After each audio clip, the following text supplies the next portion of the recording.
సరే sir okay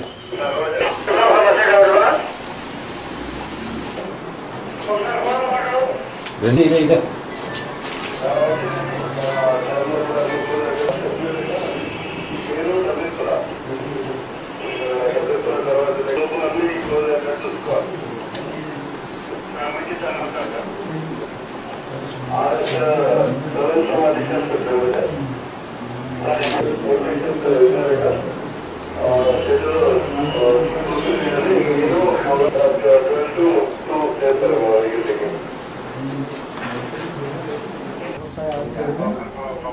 एक 4 महीना रखे बाद में जी20 ये क्या स्टूडेंट है सर?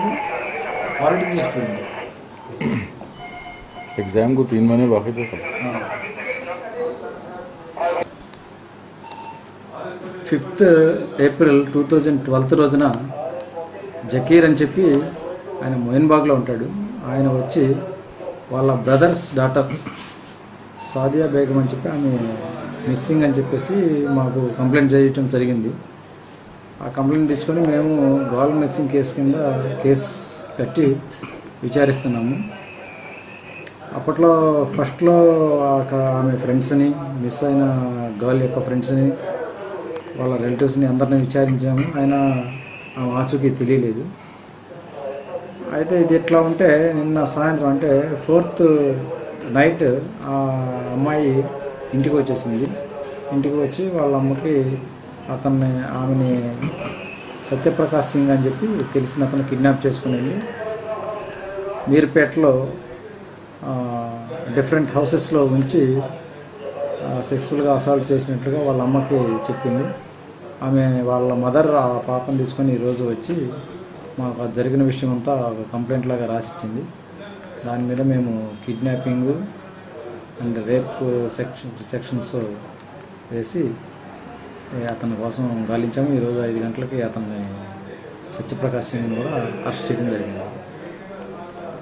రేపు అతన్ని కోర్టులో ప్రొడ్యూస్ చేస్తాం. April 5 तारीख 2012 में जकीर बोल के एक आदमी आके कंप्लेंट करा कि उनकी भाई का बेटी TRR कॉलेज में सेकेंड ईयर पॉलिटेक्निक पढ़ रहा था, उन्होंने मिस हो गया बोल के कंप्लेंट दिए थे.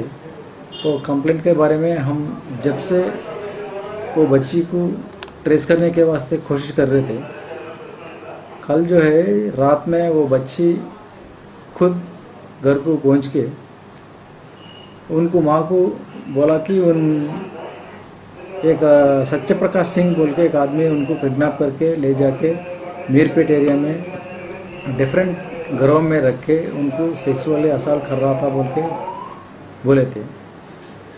उनका माँ उनको लेके आज सुबह 11 बजे आके एक कंप्लेंट दिए थे. वो कंप्लेंट लेके हम इससे पहले जो मिसिंग केस है उसको rape and kidnapping sections alter करके इन्वेस्टिगेशन कर रहे हैं. इन्वेस्टिगेशन चालू हो गया. वो इन्वेस्टिगेशन में वो एक्यूज्ड सत्यप्रकाश सिंह को भी आज 5 बजे अरेस्ट किया. उनको कल कोर्ट में प्रोड्यूस करूँगा.